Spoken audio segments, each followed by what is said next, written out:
नमस्कार। जनसंज्ञान में आपका स्वागत है। मैं दिलबाग सिंह धनखड़। साथियों, आप जो दिल्ली में रहते हैं वे देखते होंगे कि दिल्ली में एक जाम का जो एक स्थिति है वो दिन पर दिन बड़ी ही भयावह होती जा रही है। सुबह शाम पीक आवर में तो दिल्ली में आप किसी भी रोड पर चले जाएंगे कि आपको निकलने में काफ़ी दिक्कतें होती हैं। बहुत ज़्यादा ट्रैफिक होता है, तो आप किसी भी काम को अपने जो कि टाइम पे नहीं कर पाएंगे। खासकर मैं अपने क्षेत्र की बात करता हूँ। हमारे क्षेत्र में भी ट्रैफिक की जो स्थिति है, जाम की जो स्थिति है वो बहुत भयानक है। और उसका एक मेन कारण यही है कि काफ़ी सालों से जो कि 2001 का मास्टर प्लान था, रास्तों की बात मैं करता हूँ, 2001 में जो मास्टर प्लान में जो रास्ते दिखाए गए उन पर भी कोई कार्य नहीं हुआ। और जो 2021 में जो रास्ते दिखाए गए मास्टर प्लान में उन पर भी कोई कार्य नहीं हुआ। अगर इन रास्तों को जो मास्टर प्लान में दिखाया गया है इनमें से अगर 50% भी सरकारें बना देती तो शायद जो दिल्ली की जो हमारी स्थिति है, भयानक जो स्थिति है जाम की वजह से, वो शायद ना होती। अब आप खुद अंदाज़ा लगा लीजिए, 30-35 साल में, 40 साल में जो रास्ते दिखाए गए थे वो उन पर आज तक कोई भी काम नहीं हुआ। और आप समझ लीजिए 30-35 साल में, 40 साल में दिल्ली की पॉपुलेशन कितनी गुना बढ़ गई। देखिए, सेंट्रल दिल्ली में जो पहले से ही व्यवस्थित तरीके से बसी हुई थी, मैं उसकी बात नहीं करता हूँ। मैं बात करता हूँ रिंग रोड से बाहर की, जो हमारा जो आउटर रिंग रोड, सॉरी, जो हमारा आउटर रिंग रोड है दिल्ली का, जो उससे बाहर की जो कॉलोनियाँ बसी हैं उनकी मैं बात करता हूँ। वहाँ पर रास्तों पर कोई विशेष ध्यान नहीं दिया गया। लेकिन आज के पेपर में पढ़कर मुझे एक बहुत अच्छा महसूस हो रहा है कि लगता है कि भाई अब बीजेपी सरकार ने जो एक सर्वे करवाया है रास्तों के बारे में, जाम के बारे में, पीडब्ल्यूडी विभाग, प्रवेश वर्मा जी का जो एक विभाग है वो बहुत अच्छी तरह से कार्य कर रहा है। उन्होंने पूरी दिल्ली का एक सर्वे कराया कि भाई दिल्ली में किस क्षेत्र में सबसे ज़्यादा जाम रहता है और कहाँ पर भारी वाहनों का ज़्यादा आवागमन होता है। तो आप आंकड़े देखकर आप चौंक जाएंगे कि साउथ वेस्ट दिल्ली का जो एरिया है इसमें 56% जो बाहरी व्हीकल एंट्री करते हैं। यानी कि टोटल दिल्ली में अगर सॉरी 100 गाड़ियाँ आती हैं तो 56 गाड़ी हमारी साउथ वेस्ट के जो दिल्ली है उसी से एंट्री करती है। क्योंकि इसमें आपका जो जो दो तीन जो बड़े हाईवेज हैं उससे बहुत ज़्यादा व्हीकल दिल्ली के अंदर आता है। भाई महिपालपुर का आप देख सकते हैं, दूसरा आप आगे जो रोहतक रोड देख सकते हैं। यानी कि इन जो दो तीन जो हाईवेज हैं इनसे दिल्ली में बहुत ज़्यादा ट्रैफिक आता है। साथ ही आप देख सकते हैं साउथ दिल्ली में भी 16% का जो ट्रैफिक है साउथ दिल्ली से दिल्ली में प्रवेश करता है। यानी कि अब आप मान लीजिए कि इन दो का ही क्षेत्र हम जोड़ लें, 56 और 16, यानी कि 72% दिल्ली का जो ट्रैफिक है वो साउथ दिल्ली या साउथ वेस्ट दिल्ली से एंटर करता है। तो इस क्षेत्र से आप देखेंगे कि क्षेत्र काफ़ी, अभी तो काफ़ी खुला था, काफ़ी खुला खुला क्षेत्र है साउथ दिल्ली का, आज भी साउथ दिल्ली का और साउथ वेस्ट का। लेकिन फिर भी रास्तों की वजह से, ना होने की वजह से जो रोड की स्थिति बहुत ख़राब हो जाती है।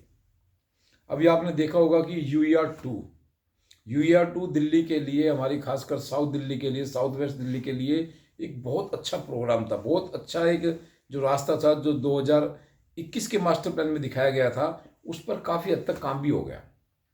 ये जो हमारा रास्ता है शिव मूर्ति महिपालपुर तक कंप्लीट हो गया बन के। अब आप अंदाज़ा लगा लीजिए इस रास्ते के बनने से जो हमारा छावला, बिजवासन और नजफगढ़ तक का जो जाम का एरिया रहता था वो बिल्कुल खुला हो गया। और महिपालपुर में भी काफ़ी जो जाम की स्थिति बनती थी वो भी काफ़ी अब काफ़ी हद तक ठीक हो गई है। क्योंकि सारा जो लोड होता था वो महिपालपुर से और आगे तक जाने में बड़ा जाम रहता था। और बीच की जो कॉलोनियाँ होती थी जैसे गोला डेरी है, हिरण कूदना है, मुंडका है, इन गाँव में जो रास्ते जो गए हैं रास्ता यूईआर 2 का, इससे भी गांव के आसपास के लोगों को, श्याम विहार कॉलोनी, नजफगढ़ की कॉलोनियाँ हैं, उनको बहुत ज़्यादा फायदा हुआ है। तो इस तरह से अगर जो यूईआर 2 हमारा शिव मूर्ति तक ही आया है, अगर इसको भी, जैसे पूरी उम्मीद है कि प्रवेश वर्मा जी जो हैं इसको बिल्कुल कराएंगे, क्योंकि इसकी पीछे तो काफ़ी चर्चा बिल्कुल बंद हो गई थी, भाई यूईआर 2 जहाँ है वहीं तक खत्म हो जाएगा, आगे जो हमारा जो पहाड़ का रिज का एरिया है उसमें से रास्ता नहीं निकलेगा। तो काफ़ी लोगों में निराशा थी कि यार हमारा तो एरिया फिर भी जाम का स्थिति ही बनी रहेगी, पता नहीं कब इसके कोई सुधार होगा, क्योंकि कॉलोनियाँ बेहिसाब बसी हैं यहाँ पर। संगम विहार जो एशिया की सबसे बड़ी लार्जेस्ट अनऑथराइज्ड कॉलोनी है वो भी हमारे क्षेत्र में है, लेकिन रास्ते के नाम पे जीरो है। तो इन सब चीज़ों को देखते हुए अब उम्मीद है कि प्रवेश वर्मा जी जो पीडब्ल्यूडी मंत्री है, उनका विभाग है उनके पास, वो UER-2 के रास्ते को अगर शिव मूर्ति से, हालांकि नेल्सन मंडेला मार्ग तक इसमें टनल का प्रोविज़न दिया है, लेकिन टनल की बजाय अगर ये रोड पूरा ही हमारा जो मथुरा आगरा रोड हाईवे तक जुड़ जाए तो ये समझ लीजिए कि हमारे साउथ दिल्ली की जो काफ़ी जो एक जाम की स्थिति है वो बिल्कुल बहुत काफ़ी हद तक दूर हो सकती है। क्योंकि इन रास्तों के बिना दिल्ली का जो छोटे रास्ते होते हैं उन पर बहुत ज़्यादा ट्रैफिक बढ़ जाता है। अब कई बार आज के पेपर में भी दिया, कई बार चर्चा होती है 100 फुटा रोड की। 100 फुटा रोड पर भी बहुत ज़्यादा ट्रैफिक रहता है, क्योंकि एक तो वहाँ फार्म हाउस बहुत ज़्यादा है, ब्याह शादियों का वहाँ बहुत ज़्यादा सिस्टम होता है। दूसरा, वहाँ भी कई कॉलोनियाँ हैं जो उसी एक सिंगल रोड से होकर जाती हैं, और उसकी वजह से वहाँ पर भी जाम की एक भयंकर स्थिति बन जाती है। मेरा पूरा मानना है, आप भी शायद इस बात से एग्री करेंगे, कि UER-2 अगर हमारा निकल के आ जाता है, ये छतरपुर के पीछे से भी निकलेगा, वसंत कुंज से होता हुआ और हमारा संगम बिहार से होता हुआ ये अगर मथुरा आगरा हाईवे तक जुड़ जाता है तो आप ये समझ लीजिए कि हमारे इस क्षेत्र की, साउथ दिल्ली की बिल्कुल कायाकल्प हो जाएगी। क्योंकि ये रास्ता अगर निकलता है तो हमारी जो बाहरी जो दिल्ली का जो एक लोड हो जाएगा, इसका जो साउथ दिल्ली का जो लोड है ये बहुत अच्छी तरह से कवर करेगा और ट्रैफिक को वहीं डाइवर्ट कर देगा, और हमारे जो अंदर के जो रास्ते हैं उनमें ट्रैफिक की ज़्यादा दिक्कतें नहीं होगी। हालांकि जो मास्टर प्लान के जो रास्ते हैं उनकी बात भी हमारी प्रवेश वर्मा जी से चल रही है, जो 2021 के जो मास्टर प्लान में दिए गए थे उन पर काफ़ी बात हमारी आगे तक पहुंच भी गई है। प्रवेश वर्मा जी ने इसमें कई बार आश्वासन दिया है कि भाई आपके रास्ते हम जरूर बनाएंगे, और अभी कुछ दिन पहले जो चुनाव थे, अभी जो दिल्ली में भी जो बाईपोल इलेक्शन था निगम का, उसमें हमारी जो मुख्यमंत्री CM जो रेखा गुप्ता जी, वो भी आई थी, और उन्होंने भी, रामवीर विधुड़ी जी ने भी, यानी कि जो हमारे यहाँ के जितने भी नेता हैं लगभग सभी ने एक सुर में कहा है भाई यहाँ जो रास्ते की जो दिक्कत है इसको हम जरूर दूर करेंगे। तो इस सब चीज़ को देखते हुए मुझे लगता है कि बीजेपी सरकार, हालांकि काफ़ी दिनों बाद दिल्ली में आई है, लेकिन इनका जो जो ट्रैक रिकॉर्ड है वो रास्ते के मामले में हर सरकार से ऊपर है। यानी कि जब भी बीजेपी जिस भी राज्य में जाती है ये हमेशा सड़कें बहुत बनाते हैं, हाईवेज बहुत बनाते हैं, और अभी भी आप देख सकते हैं कि पूरे भारत में हर स्टेटों में हाईवेज का जाल नितिन गडकरी जी ने बहुत बखूबी से फैला दिया है। अगर रास्ते ये निकल जाते हैं तो आप ये समझ लीजिए उस क्षेत्र का कायाकल्प ही हो जाएगा, और लोगों को कितनी जन सुविधा मिलेगी। और एक सबसे भयंकर गंभीर जो समस्या दिल्ली में बनी हुई है प्रदूषण की, उस प्रदूषण की समस्या से भी हमारी काफ़ी दिल्ली को बहुत ज़्यादा निजात मिलेगी। तो आज का पेपर पढ़कर मुझे इतना अच्छा लगा कि शायद अब जो हमारे PWD विभाग के जो मंत्री हैं हमारे प्रवेश सिंह वर्मा जी, ये हमारे दिल्ली का जो खासकर साउथ दिल्ली में जो दिया गया है भाई 56%, और यानी कि 56% साउथ वेस्ट में, और 16% जो ट्रैफिक दिल्ली में एंट्री करता है साउथ दिल्ली से, ये 72% हिस्से को देखते हुए मुझे लगता है सिंह वर्मा जी, प्रवेश वर्मा जी जरूर कुछ ना कुछ इस पर एक अच्छा प्लान लेके आएंगे। हालांकि उन्होंने अपने PWD के अफसरों को लगा दिया है इस काम पे कि आप सर्वे कीजिए और कहाँ से कौन सा रोड निकलेगा।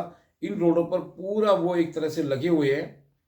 तो अगर ये रास्ते जैसे आज के पेपर में जिस तरह से दिया गया है, इस चीज़ को देखते हुए मुझे लगता है कि आने वाले थोड़े हुए दिनों में जल्द ही हमारी साउथ दिल्ली में और साउथ वेस्ट दिल्ली में, मुझे लगता है हालांकि पूरी दिल्ली में काम होगा, लेकिन ज़्यादा ट्रैफिक की समस्या यहाँ देखते हुए इन क्षेत्र में कुछ बड़े रोड, बड़े रास्तों की, बड़े फ्लाईओवर्स की जरूर कोई ना कोई घोषणा जरूर होगी। क्योंकि यहाँ का ट्रैफिक का दबाव अगर कम करना है, दिल्ली के ट्रैफिक को अगर कंट्रोल करना है, दिल्ली के अगर पोल्यूशन को कंट्रोल करना है, दिल्ली के अगर धूल के पोल्यूशन को कम करना है, तो यहाँ पर जरूर एक रास्तों का जाल बिछाना पड़ेगा।